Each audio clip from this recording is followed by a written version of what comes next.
Xabier Ayerdi soziologoa da, Euskal Herriko Unibertsitateko irakaslea, askotariko eztabaida eta mahai inguruetan eta ikusi duguna, gai askoren gainen egin leikelako berba berakin. Gaur baina, modu baten esparrua mugatu egingo dugu, nolabait esan da, kulturarlotik jokoen dugulako, Xabier Ayerdi, keixo? Kaixo, eskerrik asko. Lehenik eta behin, gero hainbate kontzeptu urtengo dabilen, ingo dutzutalako termino batzuk azaltzeko eskatu sujetu kulturala hainbat alditan aitzatuko duzu horixe delako gure gaixa. Zelan definitu eginke, modu labur baten? Bueno, izango litzateke, hemen gagozen azken final masteraren baitan izango litzateke, nork sustatu beharko luken, nork lideratu eta nork aurrera eraman euskal kulturaren nolabaiteko protagonismoa, gidaritza eta azken finean hori noren esku dagoen. Hori izango litzateke, ezta? Eta, nik hor planteatzen dudan hipotesia beti izaten da, guk ez dugu laukin holan burgesia nazional potenterik, eta burgesia nazional normalan dedikatzen da bizi estiloak eta estiloak kulturalak homogenizatzera, eta hori orain egiteko daukagu, eta neurri batean hori tokatuko zaio ezker abertzale soziologikoari. Beraz, burgesia nazional bat behar dugu, eta ezker abertzaleari dagokixo zeure ustez, lan hori hartzea zergatik. Zergatik, ezker abertzale dino eta ezker abertzale soziologikoa, ez du zertan izan behar ezker abertzale politikoa. Zergatik, seguruenik euskararen mundua, euskararen inguruko produzioa, euskal literatura eta euskal arte gehienak mundu horretan mugitu izan direlako, eta horrek izan direlako neurri batean hori sostengatu dutenak. Orduan, historikoki horrela izan den neurrian, imaginatzen dut, epe laburrean behintzat horrek horrela izan beharko duela. Beste kontu bat da, epe luzera, horrek izan behar du, eta orain bada, instituzioak eta gizarte zenbait sektoretatik sortzen den subjektua, ezta? Baina nik uste dut, epe laburrean, neurri batean hor homogenizatzea produktuak, estilo bat finkatzea eta tokatzen zailak sektore guzti hori, kultura euskaraz egin duenari. Bate baino gehiago, seguru begisa zabaldu ditxula, burgesia eta ezker abertzalea kontzeptu bisak bateratuta. Baina logikoa da, ezta? Baina hor gertatzen dena da gure herriaren historia normal bat da. Gure herriaren kulturaren desarrolloa, desarrolloa normal bat da. Orduan, pentsatu behar duguna da guk askotan kategoriak ondo pentsatzeko eta etorkizunera begira zer egin beharko litzateken euskeran da euskararen eremuan, eta euskal produktuetan, da euskal arteetan eta jardun ezberdinetan, nik uste dut hobe dela askotan anormalidadearen ikuspegitik planteatzea. Hau da, guk ezingo dugu planteatu zeinbait kontu normalak balira bezala, zezgara normalak. Hau da, guk eukitekotan eukingo dugu euskal irrati bat, guk eukingo dugu euskal egunkari bat, guk eukingo dugu euskal aldizkari bat, hau da, gauza guztietan bat baino ezin dugu eukin, ez daukagu masa kritiko nahikoa gauza ugari eukitzeko edo produktu ugari eremu berberean eukitzeko, ez da. Orduan, pentsatu behar dugu kategoria anormaletatik edo normalak ez direnetatik, ez da. Herri normaletan eta hor askotan badago hor kritika bat nazionalismo banalaren azaten dana eta da, ez que zuek nazionalismoa zertarako nahi duzu eta, claro, zuk estatu bat okasunan horrelako galderak ez dituzu egin behar.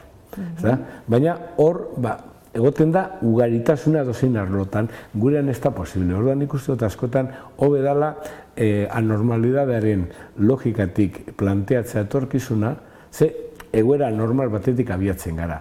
Normalizatuko gara prozesuak aurrera egiten badu.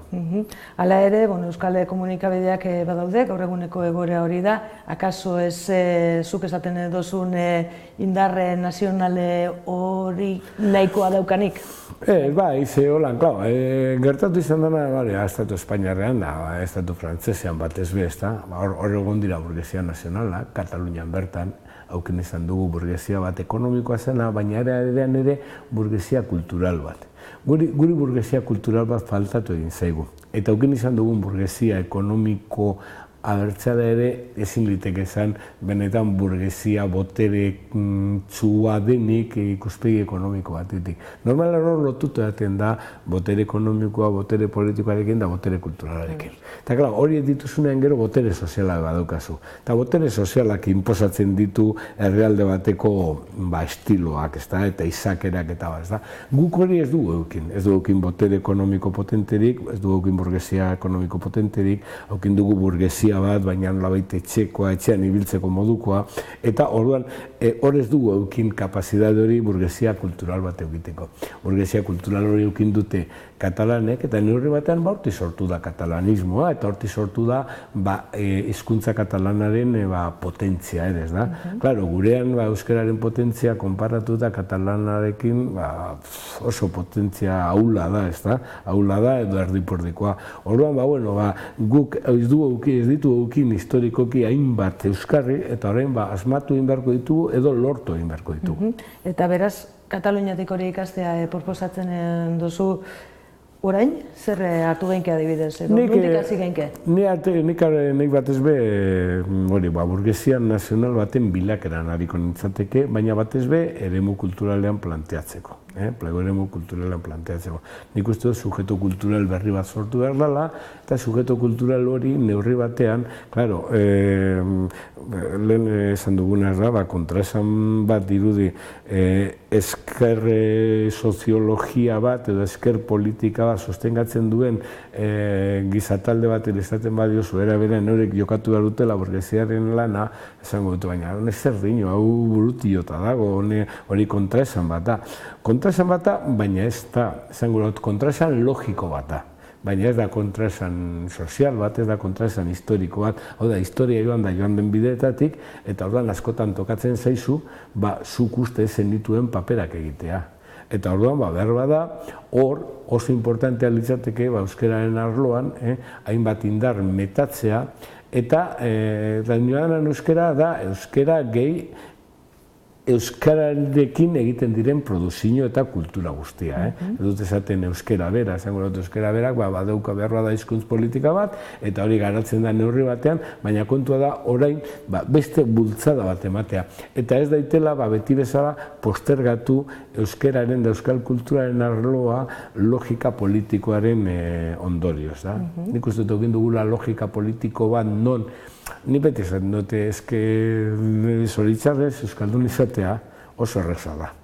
Oso erreza da. Nahiko neuke hortik, jarraitzea. Bai, ez, eta abertzale izatea oso erreza izan da. Azken finean, abertzale botatzen duten guztiek ahaleginduko balira euskara ikasten, estatu baterako, begiratu zer nolako jauzia egingo lukeen euskerak, ez da? Klar, askotan hemen abertzale izatea izan da bakarrik, alderdi abertzale bateri botatzea. Botatzea baino, hori pena bat da, ze horrek ez du asko eskatzen. Nahikoa da ekimen horrekin. Horrek baditu gainera beste aspektu negatibo batzuk ere, hau da, zenbat jente euskaldun ez dugun konsideratu euskaldun abertzale zelako. Hau da, hori historiaren emaitza bata, historia horrela garatu da, baina egin behar duguna da, neurri batean, horren etxeko lan batzuk egin behar dira. Hau da, abertzala bazara, saiatu beharko duzu euskara ikasten edo, euskara ikasten ero baduzu, egitzen di saiatu zaitez, bastak sustatzen zenbait eremu zure eskuetak egon litezkeenak, edo esan zaitez laguntzaile zenbait ekimenetan. Hau da, nik uste dut orain badagoela jauzi bat egiteko, ze hurrengo urteetan, nik imaginatzen dut euskarak aukengo duela alde batetik eta euskal kulturaren produzinak aukengo duela neurri batean ibilbide posible bat, baina era berean sartu gaitezke horrelako fase rutinario batean eta neurri batean ahuldu egin gintezke. Kontua da, baina, Eusko Jaurlaritzak horrein gobertatzen dagoen ikusita, Eusko Alderdi Jeltzaleari zer egin danak endu dutazu?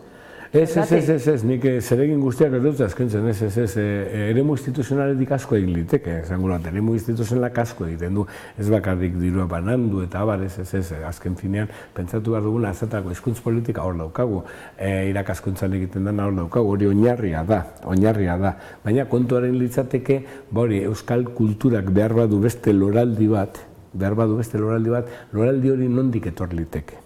Eta loraldi hori gertar dadin zer nolako baldintzak gertatu behar dira. Eta orduan hor, nik ikusten ditut argitasun batzuk edo argi batzuk eta ilun batzuk ere ikusten ditut. Argitasunak zeintzuk izan litezke, gero eta euskaldun kopuru gehiago dago, euskaldunok oso ondo kokatuta gaude, esango nuke posizio sozial oso potentea daukagu, ekonomikoki ere badago sektore batzuk, jende ikasia gara. Hau da, azken finean hor, askotan gutaz egiten dute retratu bat eta euskal kulturaz da, kultura txikiez egiten den irudi askotan izaten da oso, esango nuke nik, sinpletua izaten da, folklorikoa, baina nik esango nuke maila horretan jende euskaladunak eta euskaraz egiten duen jendean nik uste dut posizio sozial oso ona daukala, posizio ekonomiko oso potentea daukala, kultur maila altua daukala, orduan hor badagoz baliabide batzuk. Eta baliabide horiek dira orain nolabait suspertu behar direnak, erabili behar direnak, beste sujetu bat, berri bat sortarazteko, ezta? Eta hor, alde batetik behar dira baliabideak eta nolabaiteko berrikuntza bat. Eta ia hor, asmatzen dugun. Hori, eta berrikuntza horretan, sujetu aldaketa proposatzen duzu, beraz? Sujetu aldaketa baino nik esango nuke, praktikan sujetua danak hartu behar du konstienteki bere papera. Hau da, zu gaur egun ikusten duzunean bertsolarien mugimendua, bertso elkartean ikusten dut kriston evoluzioa egin duela, ez da? Eta ez da, noziak, hauek ideologikoki eta soziologikoki non kokatzen dira, nortzut dira, ez da? Hau da, nik hor esaten duena da, hor, batez be, euskararen mundua oso lotu egon da esker soziologiko batekin, zati bat politikoa, beste zati bat ezein politikoa, baina nolabait, errealitate oso moderno batekin, eta orduan, kontua da, hor, jente horrek esan dezala, koño, igual gu burgesia izan ezarren arlo ekonomikoa guri tokatzen zaigu, burgesek historikoki estatu arruntetan egin izan duten lana egitea. Eta hori da zaila, hori da kontraesan bat, eta hori da paradogikoa, baina nik uste dut hortik joan beharko duela.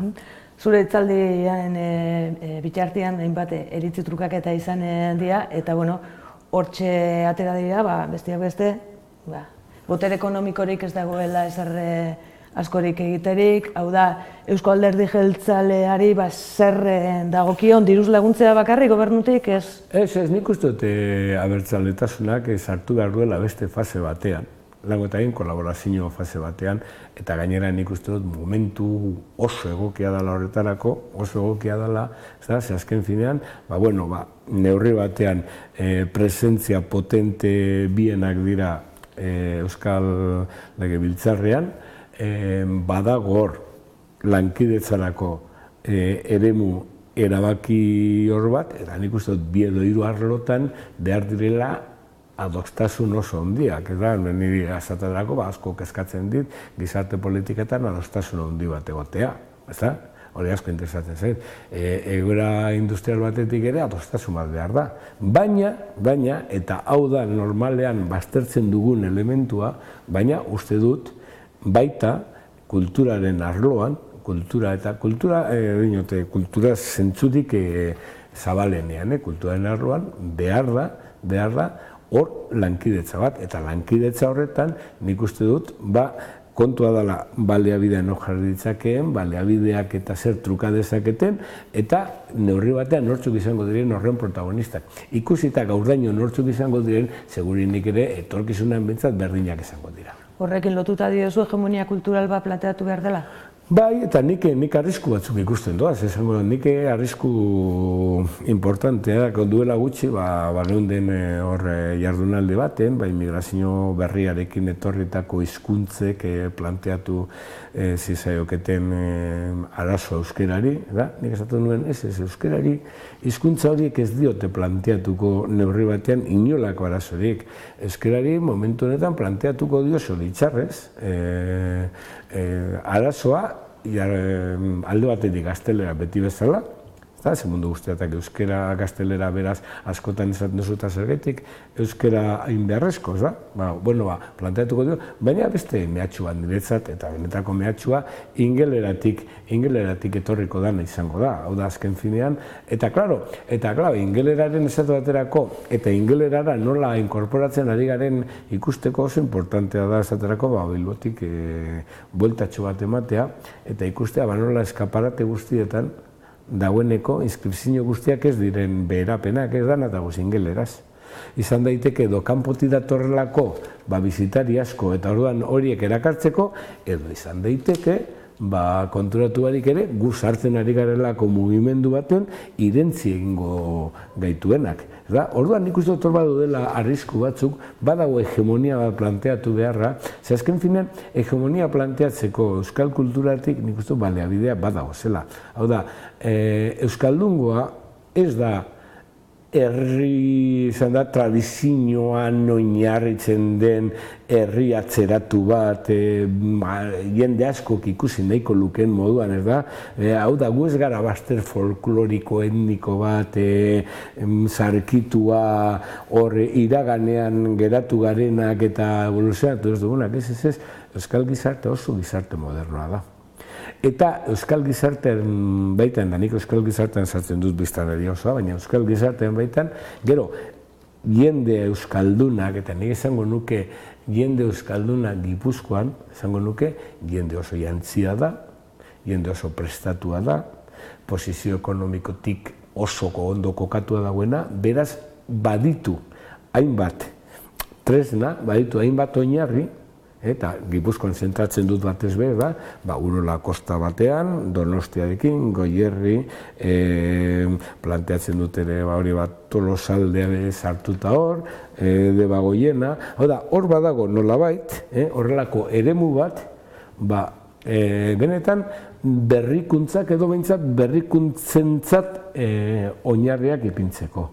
Eta azken finean, hor alde batetik dago, bat modernotasunera inkorporatuak gaude, bi baliabidea dagoz, hirugarrena da, sinestea papel historiko berri bat egita tokatzen zaizula. Honekin guztiak lotuta dator, hain zuzen Italiaren hasieran esan duzun uste lehenengo esaldia izan dela, beldurtu egiten nau dauen dekonstruzioak. Bai, beldurtu egiten nau dekonstruzioak. Guzti dut,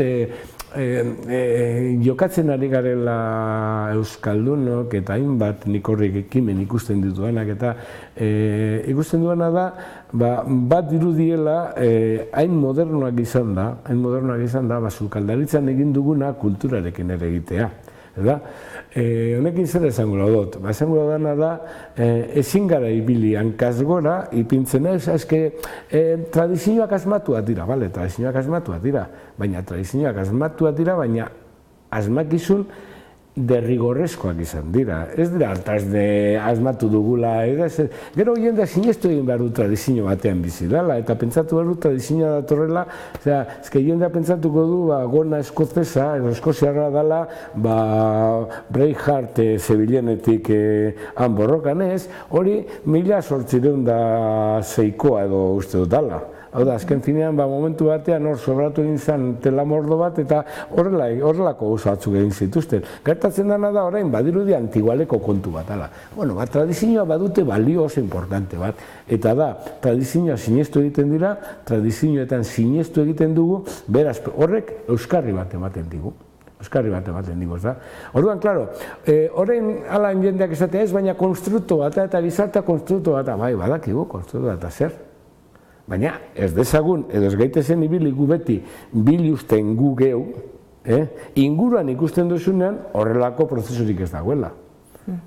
Orduan, hori gertadak iguke gu oso gizarte modernoa garelako eta euskal kulturaren baitan jende oso modernoa dagoelako. Eta orduan, badirudi individualismoarekiko joera ikeragarria daukala eta horrek imposibilitatu egiten dutzola nolabaiteko bultzada komunitario baterako. Baina nik uste dut hor, ondo neurtu behar direla indarrak, seguk danetarako ez daukagu indarrik. Bultzada komunitarioa esan dozu, hegemonia aipatu dozu, elkarrekin, baina eraberian aitzatu dozu behin baino gehiagotan, gero eta individualauak garela, era berean gu garela arazoaren zati eta gu garela gure eskutan dagoela arazo konpontze hori. Bai, nik uste dut momentu honetan, Euskal Gizartean gertatu zaigu gauzatxo bat, ez da? Eta da, eremu sozialean oso individualak eta individualistak eta nolabait oso modernoak garela, baina gero aukin dugu joera komunitarioa eremu politikoan. Eta gainera intensifikatu egiten zen ezker abertzalean. Intensifikatu egiten zen.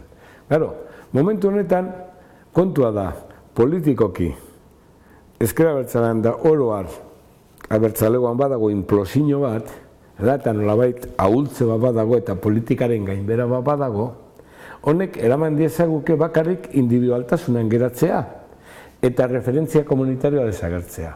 Hor ikusten dut nik arrisku bat. Hau da, nolabaiteko bultzada komunitario bat egin behar dugu, eta jakin behar dugu hori guretzat ezinbestekoa dela. Guk ezin dugula permitidu, gure buruarentzako lango lujurik, esatea ez guretzat elementu komunitarioa ez da importantea, guretzat elementu komunitarioa oso importantea da. Oso gitxi gara, eta nolabait gitxiren artean gauza gehiegi sostengatu behar da. Eta izuzen ere, azkeneko urtietan, hainbat aldietan, aipatzen den subironatasunaren guruko auzi horretan aurrera egiteko, zuk ezinbesteko ikusten duzu, arlo kulturala... Bai, eta ez hori bakarrik. Eta hortik abiatzia, gero beste arloak lantzera? Bai, eta gainera nik energia gastatzerakoan ere, energia gehiago gastatuko nuke eremu kulturalean bestean baino. Zertan ez? Nik ez nuke ez denpora gehiagi galduko ni neuk. Gauza batan nizan nahi zen, beste gauza batan ni ze asmo daukadan, ze amesten dudan, eta beste gauza batan zertan gastatu nitzaken nire energiak. Norbaitek esango du, eske dana lotuta dago, baina denetara ezin gara dedikatu. Orduan nik, subiranotasunaren bidetik abiadutako bideari, emango nioke bigarren mailako garrantzia bat, eta lehenengo mailan ipiniko nuke eremu kulturalaren errekuperazio sendo bat. Eta hor benetan aleginak egitea. Hau da, nik uste dut historikoki hemen elementu kulturala baztertu egin dugu elementu politikoaren izenean. Hankasartze hori ezin dugu berriro egin. Hau da, halako batean hor aldatu egin behar dugu, hori ezker abertzalea egin lezake. Hau da, berriro sartu daiteke barne borroketan korronte ezberdinak daudelako, eta berriro euskal mundua albotara utzi. Hau da, nik hor ikusten dute egon litekeela arazo bat, ez da? Energia gastatzea behar ez dugun toki batean, horrek ez du zean nahi ez arazoak konpondu behar ez direnik, estatu baterako lotuta duenak, violentziaren, geratu diren ondarren kontu horren inguruan ez direla konpondu da, baina nik uste momentua aldu dela, hor, bintzat eremu kulturalari, produzio kulturalari, bilatzeari egitura egonkor batzuk eta indartzu batzuk bilatzeari ekitea. Nik uste hori oso importantea dela. Hau da, norbaitek esan dezake, euskeran egin den, nik uste euskeran egin den bilakaera ikeragarria izan dela, ez dakit urrunago heltzeko aukerari zegoen, nik uste dut oro arrezetz, baina oso urrun heldu dela, behar badan kasartzak egin ditugunean ere asmatu gehiago egin dugula, oroar, ez da. Baina, 80. hamarkadan ni beti pintzen dut, hamarkada negargarri modura. Laurogeigarren hamarkadan egon ziren borroka kultural ikeragarriak, borroka politiko eta borroka instituzional, anti-instituzionalarekin denak lotuta, ez da. Eta hor nik uste zoritzar bat eukin genuela, eta ez genuela adostasunik lortu. Eta horreri dinditzen diot garai harretako zentrifugismo politikoa. Niri horrein, ematen didan beldurra zein da zentrifugismo politiko batetik, amaitu da nolabait politikaren garai bat, beste bat azten da, eta orain pasatzea zentrifugismo kulturalera, baina zentzu antropologikoan.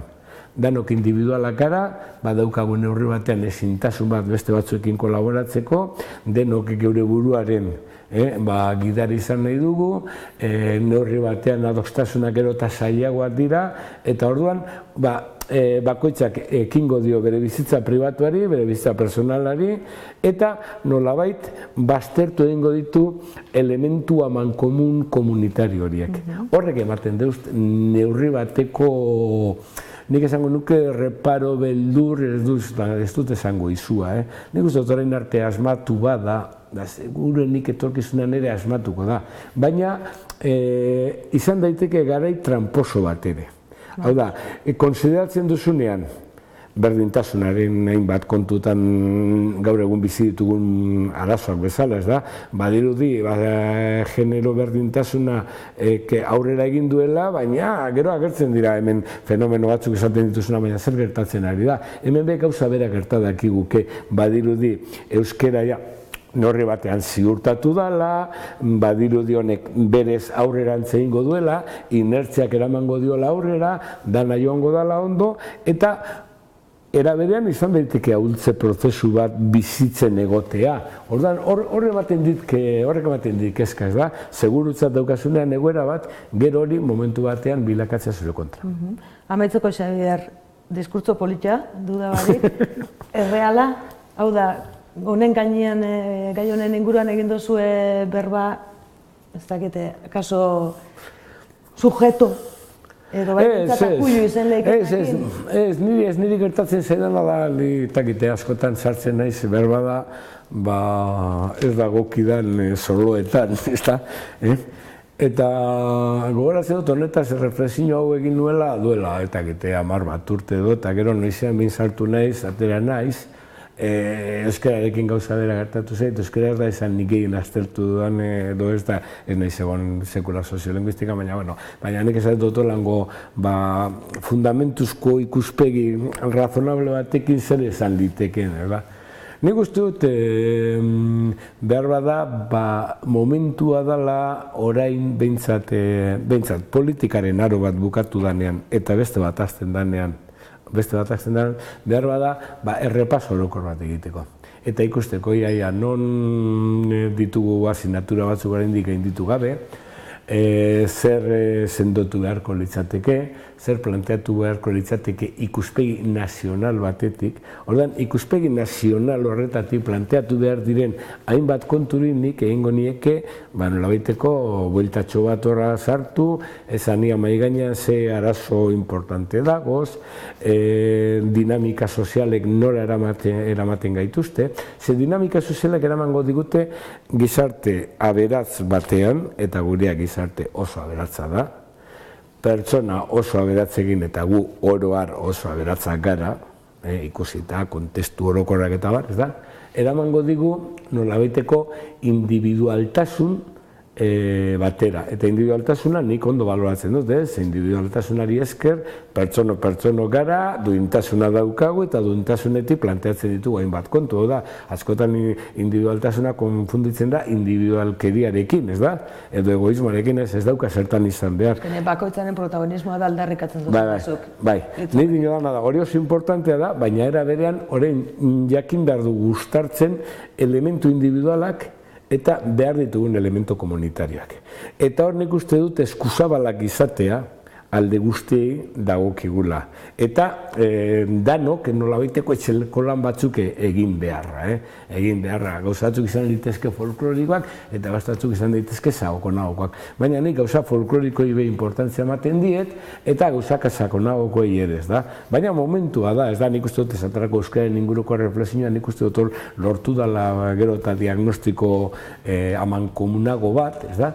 Behar bada momentua da gauza guzti hori maigainean ipintzeko eta lasai reflexio garri batzuk azteko. Xabier Ayerdi, eskerrik asko. Bale, zeur hori eta beste batera arte. Horrengora arte. Bale, ba.